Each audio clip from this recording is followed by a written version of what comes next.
para todo mundo, mas se não for, fiquem de pares, amém? De duas em duas. Quem tiver a fotocópia não precisa abrir a Bíblia, porque nós vamos estudar por ali. É o capítulo 1,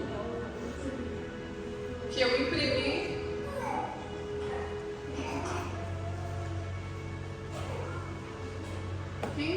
Quem tiver também, quem tiver trago caneta, caderno, fica à vontade.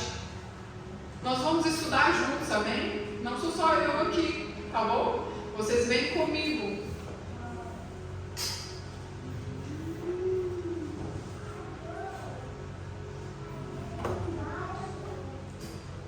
Glória a Deus. Eu vou precisar de uma, tá, Eva, para me situar com você. Para que ninguém fique sem, podem se assentar de duas em duas.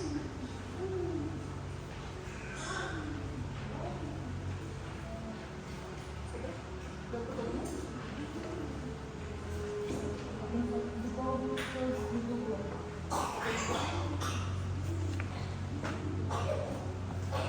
Nós temos aqui o primeiro capítulo de Pedro.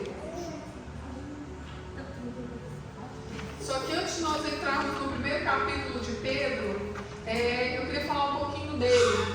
Porque eu sei que muitas conhecem a história, talvez de trás para frente, de frente para trás, mas muitos não conhecem, né? O apóstolo Pedro, ele nasce em uma família muito humilde. Ele tem um irmão chamado André, e ele a Bíblia vai contar que ele viveu junto com esse irmão nessa cidadezinha, e depois eles vão para Cafarnaum. Quando ele está em Cafarnaum é que o chamado chega na vida dele.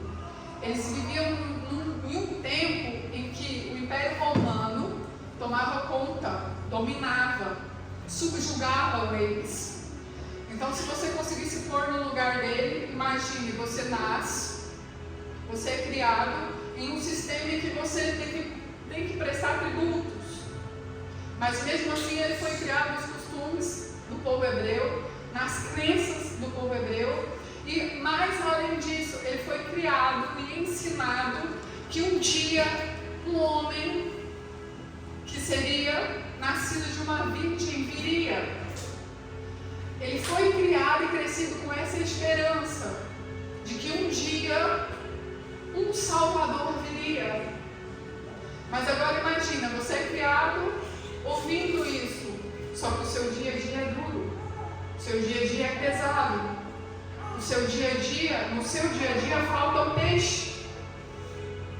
Eles estavam impostos no meio de um governo dominante, que era o Império Romano. E eles tinham que pagar os tributos não eram baratos. Eles eram praticamente escravizados e subjugados pelo Império Romano. Eu acredito que todo ser humano, como nós somos, e muitas vezes somos falhos, vai chegando à altura da vida de tanto nós sentirmos o peso da luta, o peso do dia a dia, a gente vai se cansando. E eu acredito que com Pedro, o irmão dele, a família dele, não foi diferente. Se você ler a história de Pedro, e você vai reconhecer neste homem muitos altos e baixos. Todo livro que vai falar a respeito dele, dos apóstolos em geral, mas de Pedro especificamente, você vai ver que ele era um homem impetuoso. Ele era um homem simples, mas também era um homem impetuoso. Um homem que agia muito pelo impulso. Agora eu quero que você imagine um pescador. Qual seria aqui, vou ver para a Inês, porque ela é portuguesa, ela nasceu aqui. Qual seria a profissão mais humilde aqui em Portugal, na sua opinião? A agricultura. Então você imagina, a agricultura aqui em Portugal é a profissão mais humilde. Amém? E você, acaso, vamos dar um exemplo, você trabalha na profissão mais humilde de Portugal. E você cresce ali entre os pobres e os humildes de Portugal. Vocês estão me entendendo? É para que você entenda o que este homem simboliza nos dias de hoje, sendo quem ele era. Por que eu quero falar isso a respeito de você? Porque muitas vezes nós mesmos nos inferiorizamos. Nos inferiorizamos. Você consegue imaginar um homem que tinha uma das profissões mais humildes, que era ser pescador, subjugado por um império, por um costume romano, tipo assim, para ter o sustento da sua casa tinha que vender bastante para conseguir ter o pão de cada dia. E para além disso, se você ver aqui comigo, eu pus aqui algumas características dele. Quando fala que ele foi viver para Cafarnaum, né, o idioma que ele falava era o aramaico. E essa língua aramaico, ela tem vários dialetos. Para te dar uma ideia mais específica sobre isso, nós temos aqui o português do Algarve. Se você for lá para os Açores, para Madeira, será o português também. Porém, o dialeto, a pronúncia será totalmente diferente daqui. Nós já sentimos um pouco disso quando a gente vai para Lisboa, ou o Alentejo. A gente já vê isso também na nossa terra, é exatamente igual. Eu, pela pronúncia, às vezes eu falo, aquela ali veio do Rio, lá do Sul. Aquela ali veio lá da Bahia, pela pronúncia. Porém, o idioma é o mesmo. E o aramaico dele era a mesma linguagem que Jesus falava na altura e que os outros falavam também. Porém, a pronúncia era diferente. Só que como ele trabalhava no ramo das vendas, ele lidava, o porto que ele vivia era um porto muito frequentado, ele também falava um pouco de grego. De ouvir falar igual nós aqui, né? A gente está sempre lidando com os carronos, a gente ouve sempre eles falando inglês e a gente vai explicando também inglês, né? Então era mais ou menos assim que ele fazia. E ele foi chamado em várias partes da Bíblia como Pedro, Simeão, né? No grego. Ele foi chamado como Simão no grego. Ele foi chamado por Jesus e por Paulo como Cefas, que significa pedra ou rocha, né? A Bíblia vai falar que ele também, vários capítulos, eu não vou especificar todos, porque senão a gente não consegue dar entrada, eu quero falar só um pouco sobre ele, tá bem? Que ele era impulsivo por natureza, ele era compassivo e afetuoso também. A Bíblia também vai falar que ele às vezes era contraditório e presunçoso. Muitas vezes o presumir, acontece muito isso conosco. E isso é algo que tem que ser corrigido entre nós. Nós somos presunçosos, a gente presume aquilo que realmente nem é. E muitas vezes ele agia assim. A Bíblia vai falar que ele foi abnegado, que quer dizer lá em Marcos 1,18, foi quando ele largou todas as suas redes e abnegou-se de si mesmo e serviu a Jesus. Largou, quer dizer, não, eu largo tudo para trás, eu sigo a Jesus, né? A Bíblia também vai falar que em algum momento ele foi egoísta. Se você observar Mateus 19, 27, Pedro vai dizer assim: eis que deixamos tudo e te seguimos, e o que ganhamos com isso?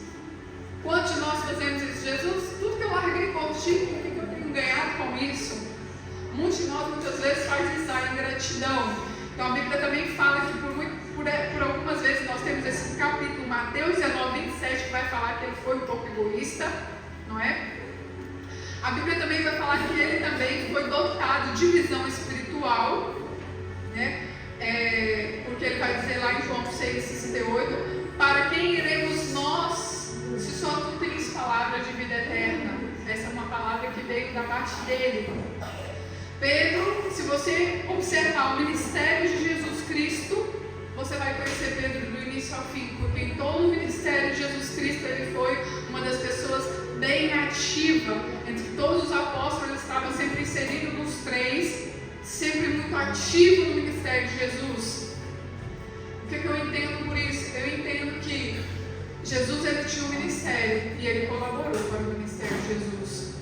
Muitas vezes o Senhor vai te colocar perto de pessoas que é para que você venha colaborar com o ministério daquela pessoa. Quer dizer que o seu está isento? Não, quer dizer que o seu está unido com o ministério daquela pessoa. E assim como aquela pessoa vai receber, você vai receber também. Porque se você olhar para Pedro, em todo o tempo ele esteve com Jesus. Depois que Jesus morreu, quem foi levantado? Jesus fala para ele assim: apacenta minhas ovelhas. Você viu Jesus falando com o outro assim sobre isso? Eu posso dizer para você, sem dúvida nenhuma, que Pedro foi o primeiro pastor da igreja primitiva. Porque eu vejo Jesus falando com ele: apacenta as minhas ovelhas. Você me ama? Apacenta as minhas ovelhas. Então, entenda que tudo que nós passamos para o reino, quer seja indiretamente ou diretamente, nós colheremos o fruto disso. Se eu trabalho para o meu ministério, mas se eu trabalho para o ministério e a DPTS em favor da vida da missionária Sandra, em favor da missionária do pastor Sérgio, eu estou fazendo uma junção para a obra que Cristo quer fazer neste lugar. E Pedro foi um desses que trabalhou incansavelmente na obra de Jesus. Ele foi participante em tudo. Eu lembro que uma vez eu disse aqui, as pessoas têm muito costume, né? E é bíblico e as pessoas falam, Jesus não faz, muito obrigado. Acepção de pessoas, e realmente não faz. Jesus não faz, o Senhor não faz acepção de pessoas. Mas há pessoas que estão mais inseridas, por quê? Eu já disse isso aqui. Não é que os 12, não é que Jesus ele tinha se voltado mais para os 3, que era Pedro, Tiago e João. Não é isso, não é que Jesus preferia eles, porque você vai ver Jesus chamando eles para ir para uma transfiguração, você vai ver Jesus chamando eles para ir na casa de Lázaro. Por que Jesus chamava esses 3? O Senhor me deu entendimento disso. Porque dos 12 eram eles? Porque eu entendi que os 3 amavam mais a Jesus. Os 3 queriam estar mais envolvidos com Jesus. Não é que Jesus não amasse a todos, mas de todos os 12 eles amavam mais a Jesus. Eles se voltaram mais para a obra e para o ministério de Jesus. Por isso eles ficaram sendo destacados. E aí, Pedro, ele está bem ativo no ministério de Jesus. E eu quero que você entenda. Às vezes nós olhamos para nós mesmos e a gente fala assim, quem sou eu? Qual estrela eu sou no meio da multidão? Qual grão de areia eu sou na imensidão da areia que há no mar? Qual peixinho eu sou na imensidão do mar? Se você olhar para Pedro, ele não era ninguém. Se você estudar com ele aqui comigo, você vai entender que ele não era ninguém. E quem é Pedro hoje? Depois de tantos e tantos anos. Hoje nós estamos falando de um homem que o Senhor fez como ele ensinou para nós aqui. Ele foi um ouro bruto que passou pelo fogo, foi refinado, preparado para chegar no ponto que o Jesus queria. Você vai ver Pedro negando Jesus. Você vai ver o Pedro que corta a orelha de Malco. Numa situação em que ele vê uma situação de perigo, ele não vai para o joelho, ele vai para a espada. Não é? Você vai ver o Pedro que Jesus pede para orar com ele e ele dorme. Ele era uma pessoa imperfeita como eu e você, falho como eu e você, de carne e osso como eu e você. Mas Jesus não olhava para ele assim. Jesus viu o potencial. Jesus olhava para ele e falava assim, meu Deus, ele é assim agora, porque quando ele for purificado, quando ele for lavado, quando ele for remido, quando a tralha que está nele, a sujidade estiver nele sair, ele será um discípulo que ganhará multidões. Glória a Deus. É assim que Jesus te vê. Aleluia. É assim que ele olha para você. Amém. Você pode se olhar como uma pessoa impura, falha, tímida, fraca, com muito a desejar. Mas ele olha para você como uma pessoa forte, cheia, batalhadora, que vai alcançar. Glória a Deus. Olha para a vida deste homem. Olha, gente, estuda ele. Vocês vão ver. Se eu olhasse para ele no âmbito terreno, eu ia falar, o que Jesus quer com esse homem? O que Jesus quer com essa pedra bruta? Mas Jesus olhava para ele como um diamante. Aleluia. Jesus olhava para ele como o primeiro líder da igreja primitiva. E não pense que ficou fácil. A coisa foi ficando cada vez mais difícil para ele. Mas ele deixou um legado. Um legado tão gigante que até hoje, depois de 2000 e tantos anos, nós estamos aqui falando sobre ele. É verdade. E nesse estudo que nós vamos fazer, eu quero que você abra o seu coração, eu quero que você abra o seu entendimento, porque ele tem muito a ensinar para nós. Tem muito. Amém? Amém. Glória a Deus. Então vamos lá. Está todo mundo aí com a folha, né?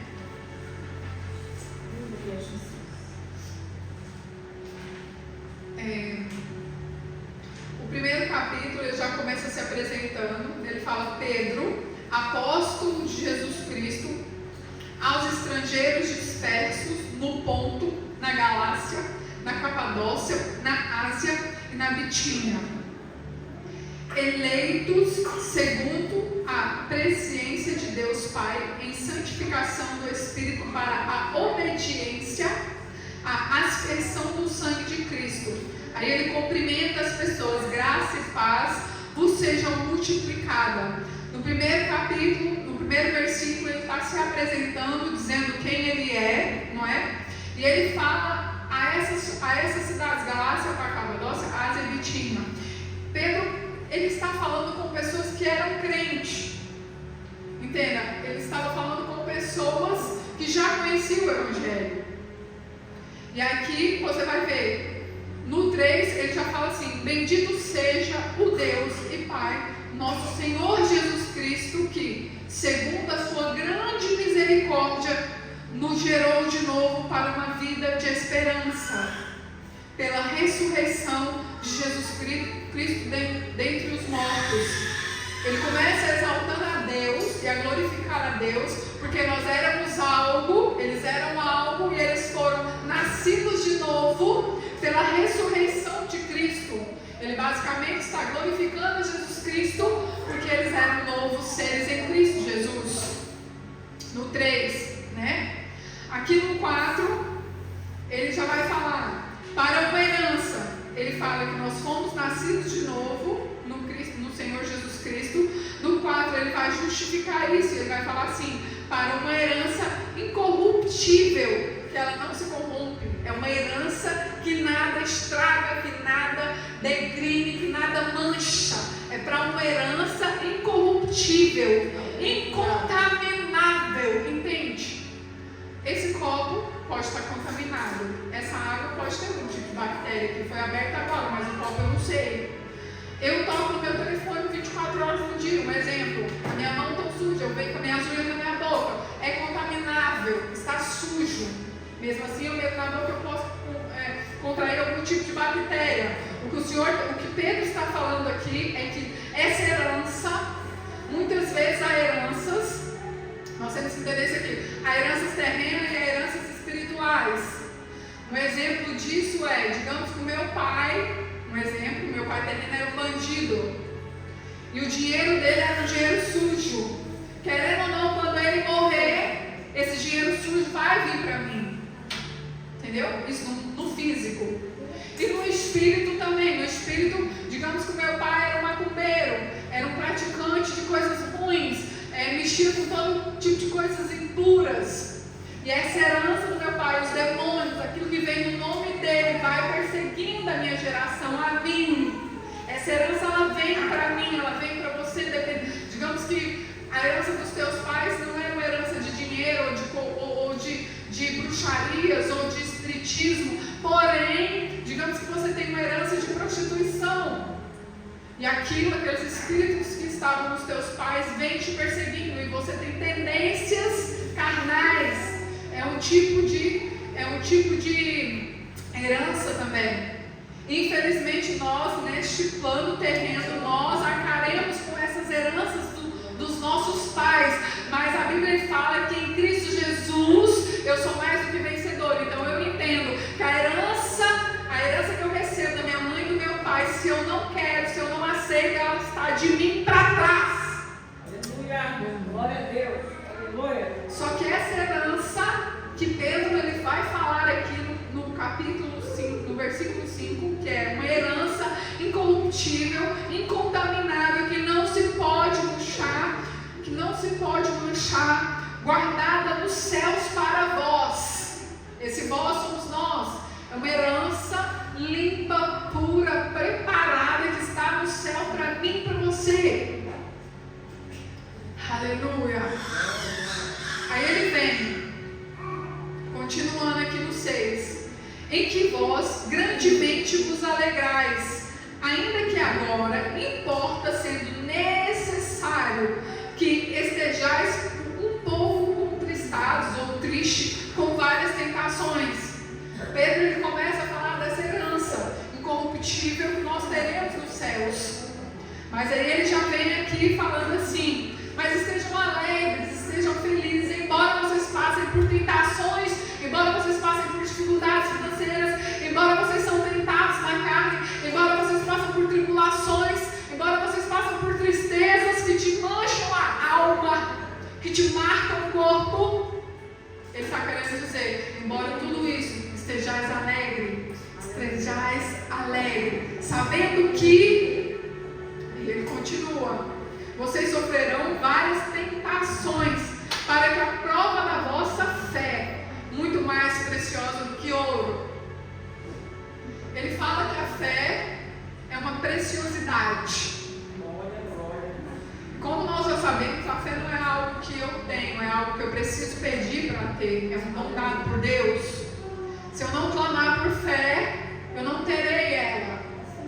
Eu lembro que quando eu vim para o Evangelho, e eu achava lindo a história de Salomão, achava lindo a história de Abraão, e eu lembro que a primeira coisa que eu falei para o Senhor foi: Deus, o que eu peço primeiro, sabedoria ou eu peço fé? Sabe aquela nova convertida que não sabe que caminho vai tomar, não sabe o que pedir, não sabe como pedir? Eu era assim. Então eu li a história de Abraão e falava: nossa, que homem fervoroso, largou tudo para trás, nem sabia o caminho, porque Deus nem tinha falado para ele: olha, você vai lá para aquela terra, Senhor, sai que eu te mostrarei. É a mesma coisa falar assim: Aline, olha, vai lá em tal lugar, onde é que é? Não sei, vai que eu vou te mostrar, segue o caminho, pega a estrada, sem beira. Eu falava: meu Deus, como eu cheio de fé. Aí depois via Salomão, eu falei assim: Deus, que coisa mais linda, que sabedoria foi essa? Esse homem ficou reconhecido como um dos reis mais sábios. O que eu peço? Sabedoria ou fé? Aí eu pensei assim, não, eu vou pedir fé, porque se eu pedir fé, eu vou ter fé para ter sabedoria. Qual é o pensamento? Porque a fé, né, eu posso todas as coisas porque eu tenho fé. Por isso eu fui curada, porque a minha primeira oração em Deus foi para ter fé. E Deus me curou de um tumor na cabeça, algo que era impossível, a não ser que eu fizesse uma cirurgia. Eu não fiz cirurgia, Deus simplesmente me operou e tirou, desapareceu. Costumo dizer que um tumor que você tem na cabeça, ele não é como uma gripe que vem e vai, ele fica ali. Então eu tive fé para ser curada a esse ponto, de que ele fizesse desaparecer um tumor de dentro da minha cabeça, que me causava muitos transtornos na altura. Então foi a minha primeira prova de fé. Era aquela doença, aquela enfermidade que os médicos diziam: você não pode engravidar e você vai ter que tomar remédio pro resto da vida. Eu falava assim: não, a Bíblia fala que eu posso todas as coisas do Senhor, e que se eu tiver fé, que Jesus morreu por mim, Ele vai me curar. E essa foi a minha primeira prova de fé no Evangelho. Deus me curou. E eu tive fé para isso. Então ele pega e fala: estejam alegres mesmo diante de toda dificuldade. Quando ele fala de dificuldade, tentações, é tudo aquilo que toca no teu corpo, que te faz fraquejar. Se é enfermidade, se é egoísmo, se é ganância, se é ruindade, se é maldade. Tudo aquilo que a gente herda, às vezes, no nosso cotidiano, que nos faz ser pessoas imundas, impuras, sujas, que tenta manchar a nossa pele. Tudo aquilo que vem na casa, trazendo como herança. Ele está falando: mesmo vocês passando por esse tipo de provação, tende alegria. Porque, vamos voltar aqui, para que a prova. Por que ele fala prova? Porque ter fé é prova. Para você ter fé, você vai ter que ser provado. Quando você é provado, a fé começa a brotar em você. Porque se você não for provado pela fé, como você pode dar testemunhos? Falar: não, Deus me curou. Eu passei por uma prova, mas eu tive fé e Deus me restaurou. Amém? Ele fala: para que a prova da vossa fé, muito mais, e ele fala da fé como algo mais precioso que ouro. Não há dinheiro que pague. A fé não há dinheiro que pague. E se você não tem, peça hoje que Deus te dá. Se a tua fé está fraca, peça hoje que Deus te dá. Porque sem fé é impossível agradar a Deus. Daí ele continua: ela é mais valiosa que o ouro, parece, e é provada pelo fogo. A tua fé é provada pelo fogo. Se enche em louvor e honra e glória na revelação revelação de Jesus Cristo. Aqui, basicamente, no 7, ele está nos ensinando a perseverar em Cristo, a ter esperança nele, a ter coragem nele. É exatamente isso que o versículo 7 está nos ensinando. Daí vamos ao 8. Ao qual não o havendo visto. Ele está falando que esses aqui, da Galácia, da Capadócia, da Ásia, da Bitínia, que todos esses não tinham visto a Cristo, assim como nós não vimos. Nós não vimos a Jesus Cristo, mas nós estamos incluídos naquele. Bendito seja aqueles que não viram, mas que creram. Glória a Deus. Nós somos estes. É desses que ele está falando aqui, ó. A qual não havendo visto, mas no qual não o vendo agora, mas crendo, vos alegrarei com gozo inefável e glorioso, alcançando o fim da vossa fé, a salvação das vossas almas. Aleluia, glória a Deus. Glória a Deus, aleluia. Amém. Essa parte aqui, do 6 e do 7, eu quero falar só um pouquinho mais. Eu escrevi algo aqui, eu quero ler para vocês, porque como eu estou indo aqui, eu também fiz um particular aqui, porque eu não queria deixar passar em branco. O versículo 6 e o 7, esses versículos, eles nos encorajam a perseverar no Senhor Jesus Cristo, através da fé, né? Ele fala que as provas, os desafios da vida, lembrando que a nossa fé é mais valiosa do que qualquer tesouro terreno. A fé vale mais que qualquer material que você possa adquirir. Quando nós perseveramos na fé, glorificamos a Deus e testemunhamos a sua fidelidade conosco. É importante compreender que a fé não é uma crença cega. Nós não cremos em algo que não enxerga. A fé, ela não é uma crença. A Bíblia fala que nós não vivemos por vista. Vocês entendem? Quando a Bíblia fala que nós não vivemos por vista, eu não vivo por aquilo que eu estou vendo. Eu posso estar vendo o improvável, mas eu vejo o provável de Deus naquilo que parece ser improvável. Glória a Deus. É isso que ele está falando assim, gente, eu estou doente, eu estou sendo atacada por obras de bruxaria, eu me sinto fraca, o meu ministério é louvar, mas eu estou sendo atacada na garganta, o meu ministério é falar da palavra de Deus. Eu já fui operada na garganta, eu já tirei as amígdalas. E eu passei 7 anos bem, porque eu vivia tomando antibiótico por causa disso. Mas quando eu era mais novinha. E eu lembro, toda a vida eu tomava muito antibiótico. Qualquer coisinha, qualquer resfriado, qualquer coisa fria que eu tomava, a garganta ficava desse tamanho, era febre, era dor no corpo, era terrível. Era como se fosse Covid em tempo integral. Então eu operei, tirei as amígdalas e fiquei 7 anos bem. Quando eu comecei meu ministério aqui, começou a me dar algo que era chamado amidalite lingual. Já não tinha mais amígdalas aqui, então ela era na ponta da língua.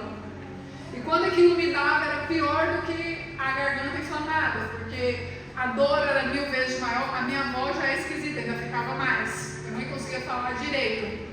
Eu não conseguia abrir a boca, não conseguia beber água, não conseguia fazer nada. E quando eu ia ao médico, eles tudo falavam, isso é labirintite, é faringite, é qualquer coisa, era tudo menos... me dava antibiótico e voltava a acontecer de novo. Até que eu fui no otorrino com a câmerazinha, ele viu, ele falou, você está com algo raro, que chama amidalite lingual. Não desejo isso para o meu inimigo. Eu falei, obrigada. E eu estava com essa coisa. E isso impedia, muitas vezes eu vinha para a igreja chorando, porque eles me davam a oportunidade e eu nem conseguia falar, conseguia. E eu fiquei com isso 1 ano, irmãs. 1 ano, vindo e vai, vindo e vai, vindo e vai, vindo e vai. Eu chorei e sofri muito com isso. Até um dia, por misericórdia, eu vim orar, receber oração pelas finanças. E o Senhor falou assim, eu estou te curando agora. E Ele curou e nunca mais eu tive. Glória a Deus. Aleluia. Então, é importante a gente entender que a fé não é uma coisa rasa, nem cega, nem vazia. Você tem que estimular aquilo que Deus te deu dentro de você, para você poder crer que você vai receber. Amém. Amém. Glória a Deus. Aqui é importante você compreender que a fé não é uma crença cega ou irracional, mas é baseada em evidências sólidas da fidelidade do amor de Deus. Toda vez que nós somos curados, nós entendemos que Deus ele gerou em nós uma fé, e essa fé fez com que algo acontecesse no nosso corpo, exaltando a Deus. Amém. Então, muitas vezes nós somos acometidos de situações, não é porque o Senhor ele quer nos castigar, não é muitas vezes porque nós estamos em pecado, muitas vezes é porque o Senhor se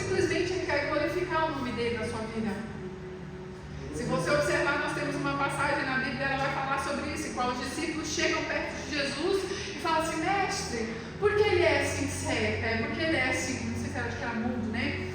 Aí o Senhor fala assim, ele pecou, o pai dele pecou, a mãe dele pecou, e Jesus vai falar assim, não, nenhum deles pecaram. Foi simplesmente para que o meu nome fosse glorificado. Muitas vezes nós julgamos as pessoas por elas estarem enfermas ou por elas estarem cometidas de algum tipo de coisa e falamos, não, é pecado. Não, irmãos. Muitas vezes o Senhor está simplesmente aguçando a fé dessa pessoa. Porque amanhã vai chegar um doente perto dela e ela fala, Jesus me curou, ele pode curar também. Aleluia, glória a Deus, aleluia. Entende? Então, ele nos estimula. Em resumo, a fé é um dos principais temas abordados no primeiro capítulo de Pedro, nesse que nós estamos estudando. E a fé, ela tem um poder transformador e poderoso. É uma mensagem incrível de Cristo para nós. Amém. Aleluia. Glória a Deus. Se você observar, toda vez que você é curado de algo, seja no físico, seja internamente no teu espírito, na tua alma, você é inflamado pelo amor de Deus. E você não consegue ficar calado. Sabe quando Deus ele te invade e você passa por uma cura, você passa por um produto, você sente a presença de Deus, você é contagiado a falar isso. Muitas vezes eu não sabia evangelizar, mas eu sabia falar da cura que Cristo tinha me dado. E esse era o meu ponto de evangelismo. Amém. Falava, olha, você conhece Jesus? Jesus ele me curou, me contava uma história. E ali eu conseguia ganhar 1 ou 2 vidas para Jesus. Então, basicamente, todo o capítulo 1 é Pedro ensinando a eles a perseverar na fé. Amém? Agora vamos passar aqui mais para o versículo. Perseverar na tribulação. Amém. Vamos aqui no 9. Alcançando o fim da vossa fé e a salvação das vossas almas. Porque se nós não tivermos também na fé, como seremos salvos? É como se você corresse à beira da praia, né? Correr, chegar no final da corrida você morre no meio da areia porque você não creu o suficiente que existia algo além da terra, não, aos céus. E Jesus diz lá em João que ele está preparando um lugar para mim. Então eu entendo que eu estou aqui de passagem, que essa tribulação ela é passageira, mas que o Senhor tem preparado um lugar para mim. Jesus. Amém. Amém. Amém. Aí ele continua falando da salvação no 10, da qual salvação inquiriram e trataram. É isso, né? Inquiriram e trataram diligentemente os profetas que profetizaram da graça que vos foi dada, indagando que o tempo ou que a ocasião de tempo o Espírito de Cristo que estava neles indicava anteriormente, testificando o sofrimento que a Cristo havia de vir e a glória que lhes se havia de seguir. 12. Os quais foi revelado que, não para si mesmo, mas para nós, eles ministravam estas coisas que agora vos foram anunciadas por aqueles que pelo Espírito Santo enviou do céu, vos pregaram o Evangelho, para as quais coisas os anjos desejam bem atentar. 13. Portanto, cingindo os lombos dos vossos entendimentos. Olha que engraçado, ele vai cingir o lombo do nosso entendimento. Entendam isso. É como você falou, entendimento. Vamos cingir aqui, vamos purificar aqui um pouquinho para que vocês entendam aquilo que eu estou falando. Vamos cingir o lombo do nosso entendimento. Sede sóbrios e esperai inteiramente na graça que se vos ofereceu na revelação de Jesus Cristo. Aqui todo esse versículo do 11 ao 13, ele está nos aconselhando, está nos exortando na caminhada através da fé. O tempo todo ele está ensinando a eles a perseverar, a esperar, dizendo que eles passaram, que os profetas também passaram por dificuldades, passaram por sofrimentos, que Cristo havia de vir, e anunciando. Eles estão falando assim basicamente, olha, vocês vão passar por isso tudo. Os profetas também passaram, mas Cristo ele vai voltar. Ele vai voltar para nós. E tudo isso, toda essa dor vai passar. É basicamente isso que ele está aconselhando, exortando. E ele pega no 14 e ele continua nos instruindo como filhos obedientes, não vos conformando com as concupiscências que antes havia na vossa ignorância. Muitas pessoas não sabem quem é Jesus, não sabem nada do Evangelho. Eles são bebês prematuros, como se diz. Eles são pessoas que nunca ouviram falar. E a partir daquele momento eles estão isentos do juízo. Por que eles estão isentos do juízo? Porque eles não conhecem na verdade. Mas nós não. Nós já começamos a conhecer a verdade. Muitos de nós já estamos no final dessa verdade, porque nós conhecemos do princípio ao fim. Nós não somos mais ignorantes. Então ele fala, se você está desobedecendo, conhecendo a verdade, tal, né? Como filhos obedientes, não conforme, quer dizer, não seja conformado com a mentira, não seja conformado com a falsidade, não seja conformado com as impurezas deste mundo, dessa terra, não se contamine com as concupiscências desta terra. Basicamente ele está falando assim, olha, não coma carne de porco. Estou brincando, gente. Sim. Isso é no Antigo Testamento, amém? Mas tem gente que faz, amém? Mas é basicamente isso, eles não comam coisas impuras. Quer comer coisas impuras? Havia sempre um dilema aqui, principalmente com as mulheres casadas, mulheres que são casadas, cristãs, mas que os maridos não são. Muitas mulheres muitas vezes chegavam assim, ali, meu marido quer ir para a festa branca, quer ir para a festa do MED, e quer ir para o churrasco, quer ir para o bailarico, e eu sou crente. E eu não quero ir, mas é crente casada. Então eu sempre aconselhava nada. Não é porque você vai com o seu marido que você está fazendo parte daquilo. O Senhor sabe o desejo do seu coração. Só que antes de você ser crente, você casou com um homem que não é crente. A Bíblia fala que a mulher santifica o homem. Então assim, a gente tem que ter sabedoria. Muitas vezes eu falava assim, vai, mas não seja participante. Se ele bebe, você não bebe. Se ele dança, você não dança. Faz companhia, mas não se contamine. Porque quem está em Cristo Jesus não é ignorante mais. Verdade. Muitas vezes eu já fiz isso. E muitas vezes ainda tem sítios em que eu não me adapto. Sei que ele não tem nada para mim, mas vou porque eu acompanho. Eu sou mulher, sou casada. E o Senhor não aprova. Divórcio, bem? Então você separa seu marido só porque ele quer ir num bailarico. Tá bom? Enfim, a sabedoria vai chegando e a gente vai aprendendo essas coisas, né? E aí ele pega e fala, mas como é santo aquele que nos chamou, falando da santidade de Jesus, sede vós santos em toda a vossa maneira de viver. Em toda a nossa maneira de viver. Ele fala para a gente imitar Jesus, porque Jesus ele é santo. Então ele está nos estimulando a ser santo como Cristo. Amém. Mas não se desmotive se acaso você não está conseguindo. Bem-vindo ao clube. Não se desmotive. O importante é não desistir de ser. Amém? Às vezes as pessoas vêm para a igreja, não, bando de santo lá, não, meu filho. Nós somos pecadores tentando nos redimir dos nossos pecados. Porque muitas pessoas ainda têm na mentalidade delas que é um povo perfeito. Não, meu Deus, antes fosse, era bom demais. Povo cheio de pecado, todo errado, todo torto. Eu vi demais da irmã Norma. Depois da terça-feira ela falou assim, gente, eu saí daqui mais crente. Eu falei assim, glória a Deus, porque esse é o nosso intuito. É cada dia que passar, tentar sair daqui mais crente. Amém. Não nos contaminando com as coisas do mundo. O importante não é desanimar, é prosseguir. Hoje você mentiu. Oh, Jesus, caiu de novo na mentira, pai. Mas era só para não dar confusão. Jesus era só para não dar briga. Oh, pai, eu omiti, né? Gente, mentira ou mentira é basicamente a mesma coisa. É mentira disfarçada, tá bom? Porque nós temos essa tendência a ir para o lado do mal, né? Nós estamos já no maligno.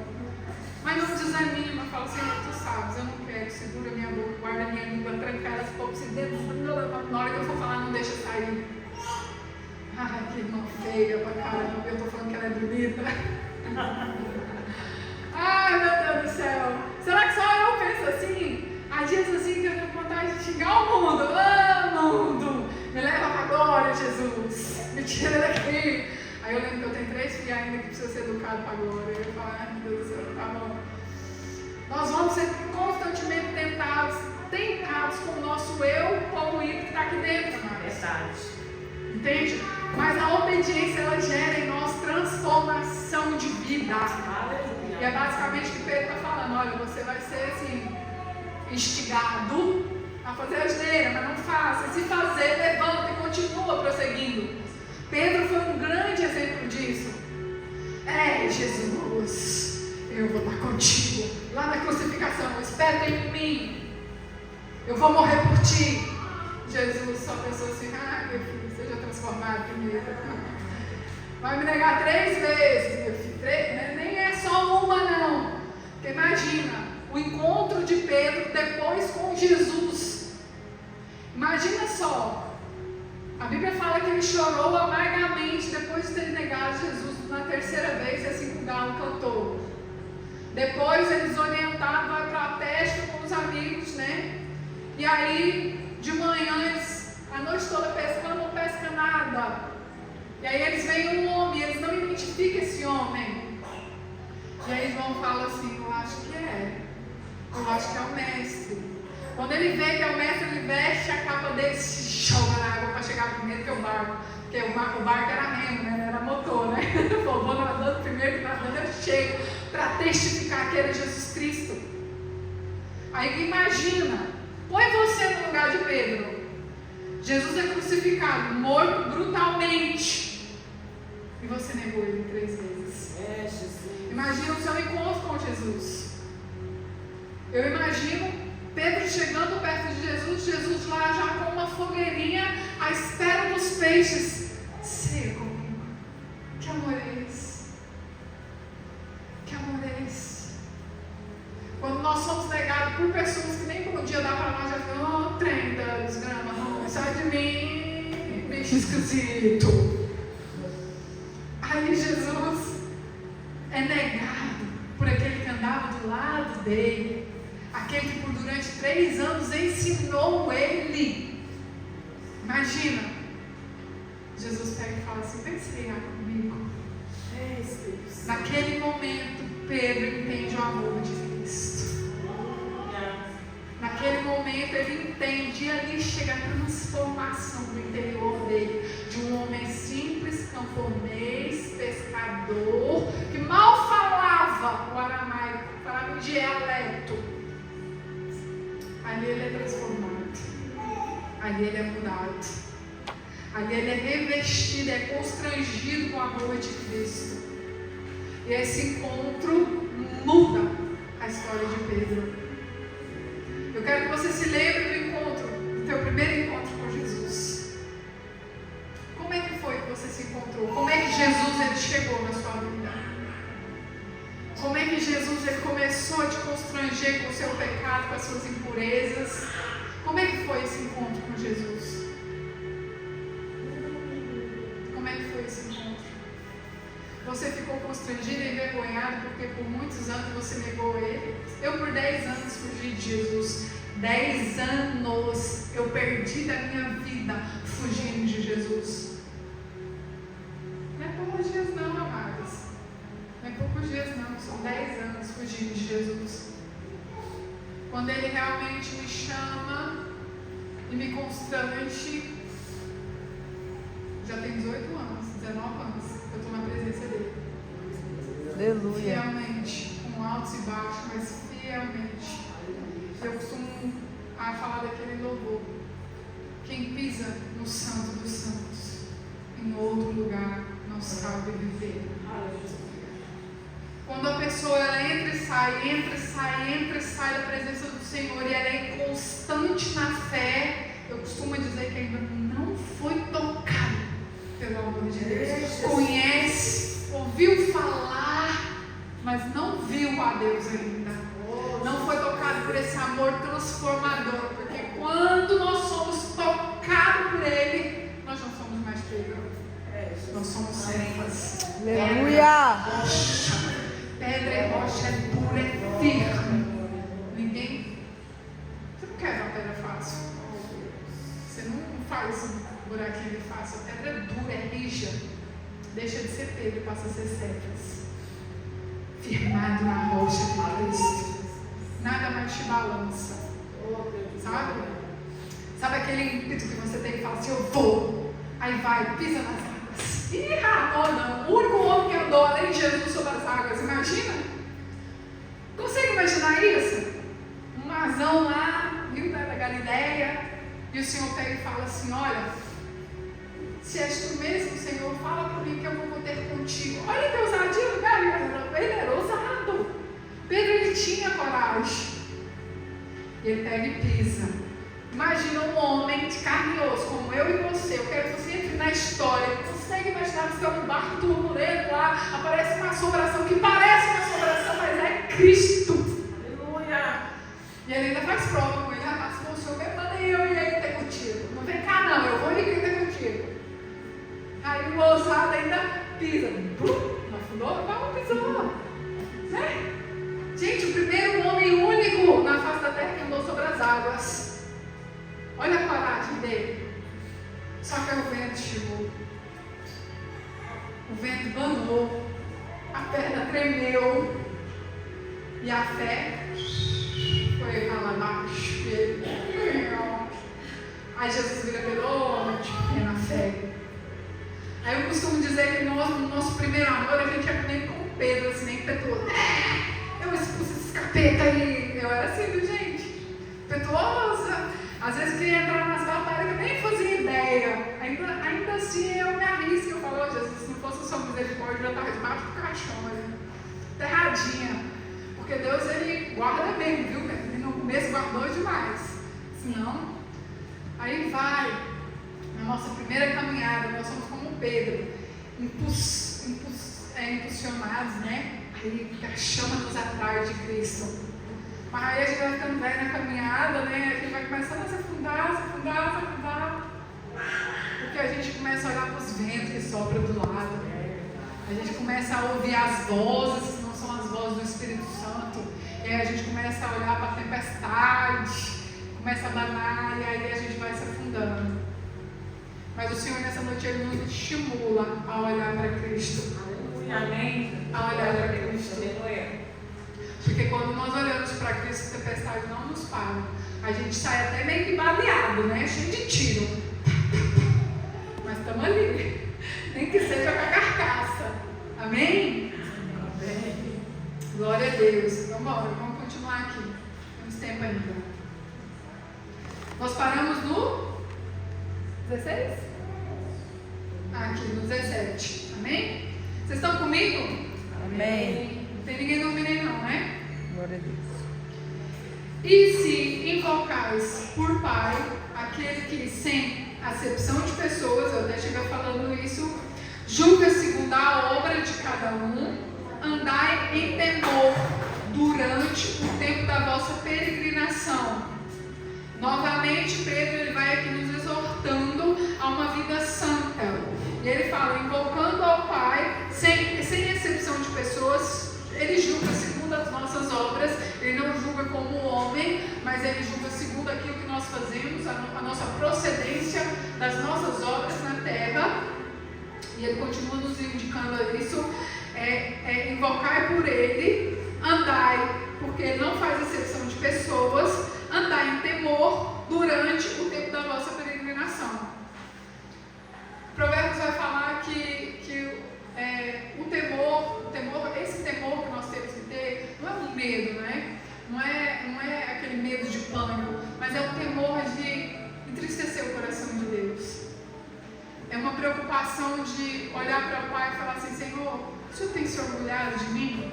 É esse tipo de temor. É medo de tocar naquilo que é santo e profanar aquilo que Deus ele está santificando. É medo de tocar em alguém simplesmente porque nós olhamos com os olhos carnais, não olhou com o olhar de Pai que ama e cuida. Uma vez, eu e o Wilson, nós passamos por um vento muito grande e com pessoas cristãs, pessoas que supostamente nos deveriam aproximar de Deus, só que essas pessoas nos afastou, tipo assim, tentavam nos afastar e deprimia o Evangelho para nós. Pessoas que dizem ser cristãos, mas que dão mau testemunho, sabe? Uma vez nós passamos por isso. E ele estava quase voltando para Jesus de novo, quando ele viu esse mau testemunho, ele desanimou outra vez. E foi uma prova, um vento muito grande que eu passei nessa altura. E aí quando eu falava com o Senhor, Senhor, essas pessoas não te temem. Porque se temesse, não daria mau testemunho. Porque o mau testemunho mancha o povo de Deus, mancha a casa de Deus, sabe? E essas pessoas, eles deram tão mau testemunho que ele nem vontade de vir para a igreja tinha. E eu tive que, mais uma vez, ser provada pelo amor de Deus no quesito perdão. Gente, eu fui tão provada para aprender a perdoar, porque pensa uma pessoazinha ruim. Ai, meu Deus. Se fizessem mal para mim, já vinha lá na caixinha de plástico, enterra aí, morte. E Deus foi trazendo pessoas do meu lado para me ensinar a perdoar. Porque eu não queria perdoar, não. Eu simplesmente queria. Vai fora, sai de mim, tranqueira do cão. Então o Senhor ele foi me provando no quesito perdão. E quando as pessoas elas dão um mau testemunho do Evangelho, você fica muito desanimado. Você fala, Senhor, o que é isso aqui? Aí uma vez o Senhor falou para mim assim, ó, Wilson é filho? Eu falei, é filho. Ele também é meu filho. Aí ele falou assim, olha para os gêmeos. E eu olhei para meus filhos, o Ian e o Fernando.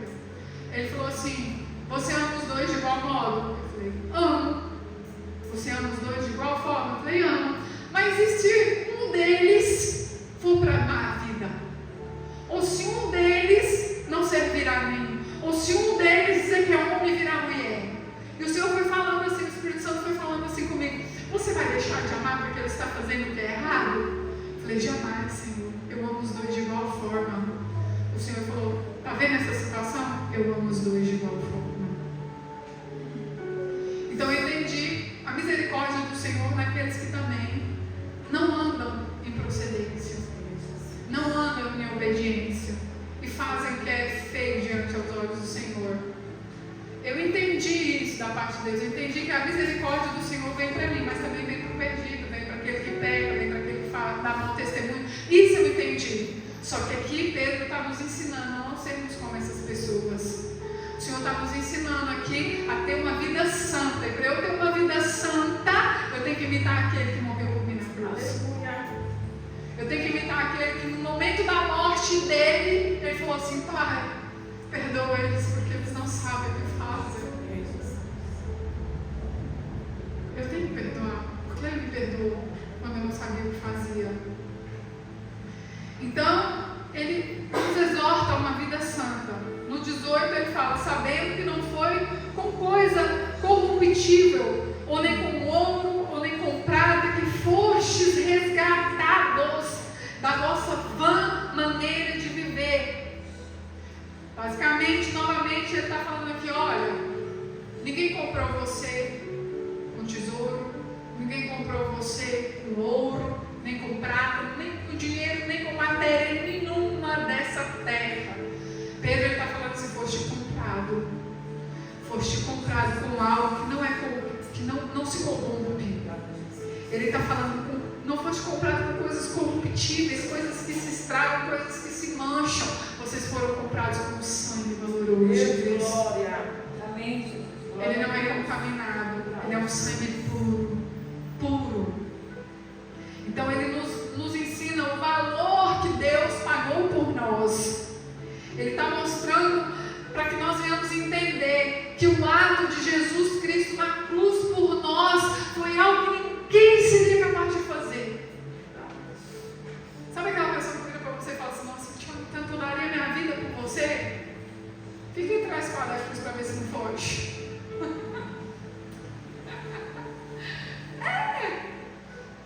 Até a gente que é mãe, nós amamos tanto os nossos filhos. Meu Deus, eu fico imaginando o pai chegar aqui, um bandido que apontando na arma, ele vai fugir, pega o menino se arrastando que deve pegar e vai. Então imagina, aquela pessoa que supostamente deve te amar, acima de todas as coisas, acima das suas falhas, dos seus defeitos, que fez uma aliança contigo, por exemplo, a pessoa fez uma aliança contigo, ela deve te amar, porque a Bíblia fala que a obrigação dele como homem é amar você como Cristo amou a igreja. Imagina, na hora do vamos ver do quebra-pau, de mim, os bichinhos viram tudo bichão, né? Como diz o Cláudio Duarte. Se houver um tiroteio aqui, tiver várias pessoas e tiver palpica, tiro do cotelado, vai, cadê, meu Deus? Fugiu! Não vai morrer por você, não vai se doar por você. Por isso que eu te digo que esse preço, e assim como Pedro fala, o preço que ele pagou por nós, ninguém pagaria por você.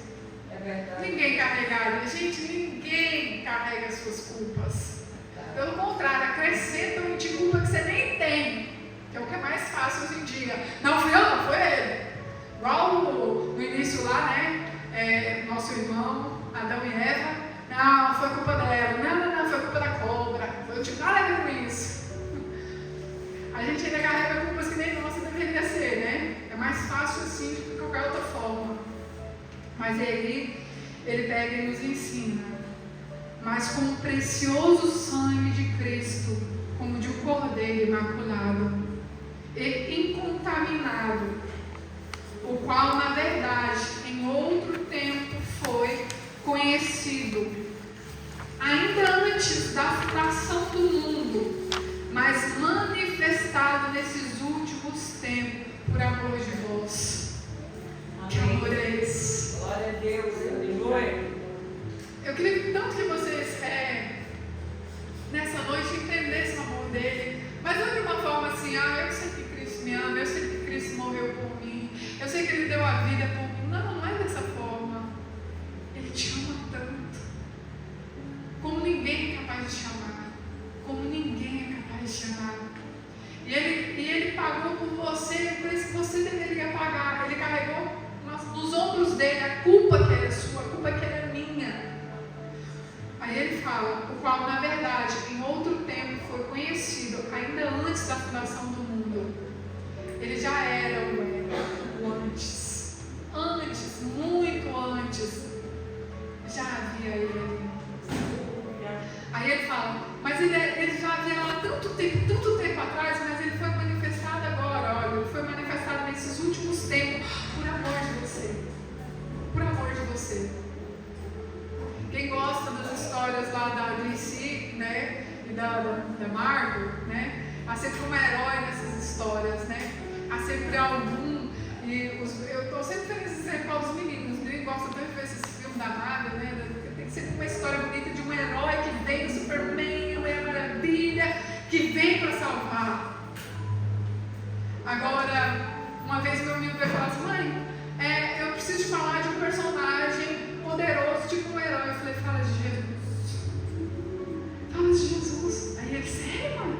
Eles vão rir de mim? Não, eu falei, não, filho. Você tem que dizer para eles que Jesus foi o maior herói deste mundo.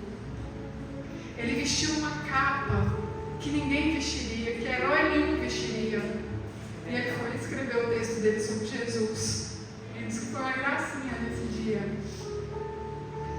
O Jesus, ele foi nosso herói. Ele morreu de uma forma como nenhum homem suportava, tamanha dor, para que um dia nós estivéssemos aqui nessa sala falando de um homem que foi levantado por ele, assim como ele quer levantar você, assim como ele quer levantar você, assim como ele quer levantar você. Você consegue ver um homem que foi levantado há tantos anos lá atrás, um homem simples, humilde, que na primeira ministração dele, vocês conseguem imaginar? Meu Deus do céu, a sombra desse homem curava, gente. Ele era de carne e osso, como eu e você, humilde como eu e você. Imagina você passar. Sombra, minha sombra, cura aqui, peraí, minha sombra está aqui nela. Curei minha sombra. Consegue crer nisso? Vocês conseguem crer que um dos apóstolos de Jesus, as roupas, os panos dele, olha aqui, acho que é um pano. Paulo, tá uma família ali precisando de oração. Meu irmão, leva o meu manto, porque eu não posso ir lá não. Mas leva o meu manto, que o meu manto vai e cura. As pessoas pegavam os panos de Paulo. Os demônios eram repreendidos. as enfermidades saíam através de um tecido. Pedro, a sombra de Pedro curava. Entende o poder de Deus que havia na vida de um simples pescador que nem sabia falar? Olha para você, vê essa joia preciosa que você é. Olha para você e vê a joia preciosa que você é. E o tanto que Deus quer fazer através de você. Você consegue imaginar que na sua humildade Deus te chama e você vai ministrar e 3.000 almas você alcança naquele dia? Aleluia. 5.000 almas é alcançado naquele dia através das palavras que saem da sua boca, que pela graça nos é concedida pelo sacrifício de Cristo na cruz. Aquela história não está no passado, ela está bem viva e acesa entre nós. Glória a Deus. Vamos acabar, está quase. E por ele, credes em Deus, que os ressuscitou dentre os mortos e lhe deu glória, para que a vossa fé e esperança estivessem em Deus, purificando as vossas almas pelo Espírito, na obediência à verdade, para o amor fraternal, um amor não fingido. Amai-vos ardentemente. Aqui ele não fala de um amorzinho qualquer, gente, é um amor ardentemente, uns aos outros, com um coração puro. A gente sabe que o coração ele é enganoso, que ele é impuro, mas ele que nos aconselha a purificar o nosso coração, para que a gente venha amar ardentemente, verdadeiramente uns aos outros. Amém. Sendo de novo. Por que ele fala sendo de novo? Porque nós precisamos ser novamente gerados, não de semente corruptível, porque nós fomos gerados numa semente corruptível. Nós nascemos aqui. Como nós nascemos neste mundo que jaz do maligno, um sangue que já está contaminado, porque o sangue do homem, a partir do momento que entrou o pecado, ele é contaminado. Pedro ele nos exorta e nos ensina a sermos nascidos de novo, sendo gerados outra vez, não de semente corruptível, ele está falando não dessa forma que nós nascemos de carne, mas da incorruptível pela palavra viva, que permanece para sempre. Eu entendo aqui que ele está falando assim, ó, eu sou mentirosa, não, eu sou verdadeira, eu não falo mentira, a palavra tem poder, é isso que ele está falando. Ah, eu sou falso, não, eu sou verdadeira. Glória A a palavra Deus. tem poder. Ele está falando, gera em você aquilo que é as suas fraquezas. Ele está falando em nós assim, olha, se você é uma pessoa impaciente, começa a gerar você palavras que te geram paciência. Se você é uma pessoa que não ama, que você é ruim, duro de amar, ele está falando assim, ó, começa a dizer que você é uma pessoa amorosa, que você tem que ser transformado, lavado e remido pelo sangue de Cristo.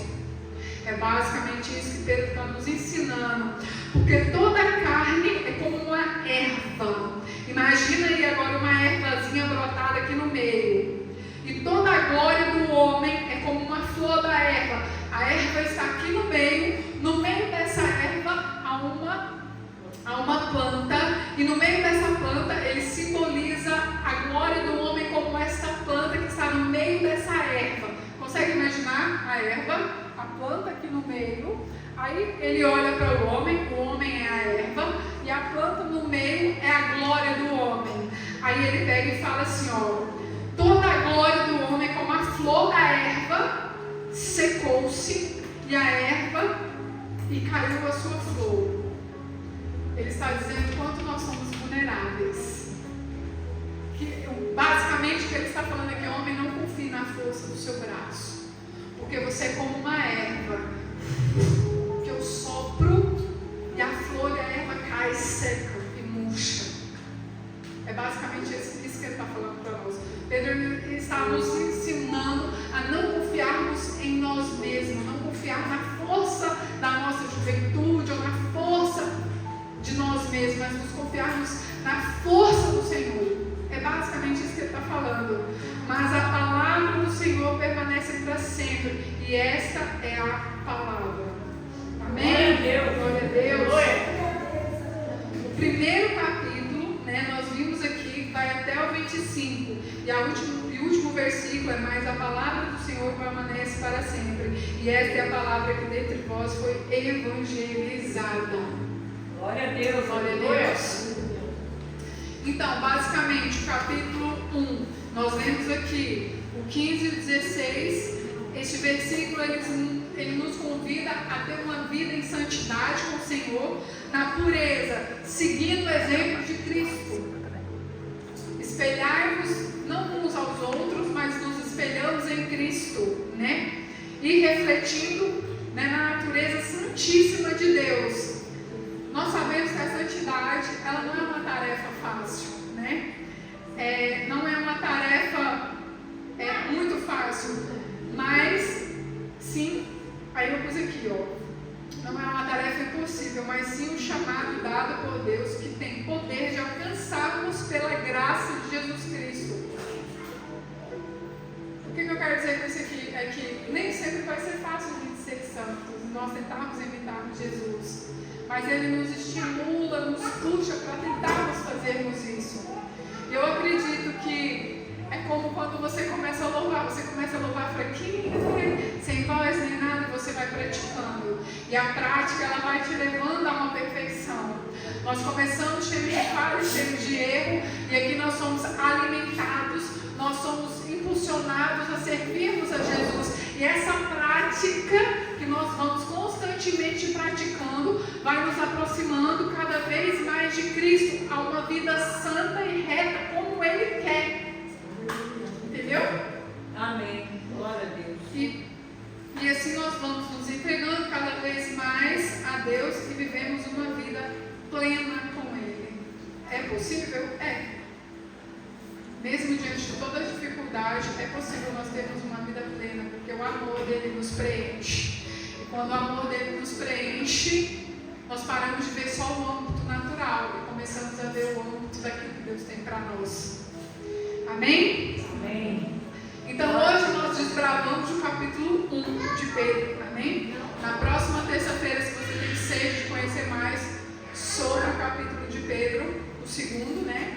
O segundo capítulo de Pedro, não falte, eu vou fazer outra folhinha dessa e nós vamos em cada passo novamente tendo conhecimento daquilo que Deus quer passar através da vida dele para nós.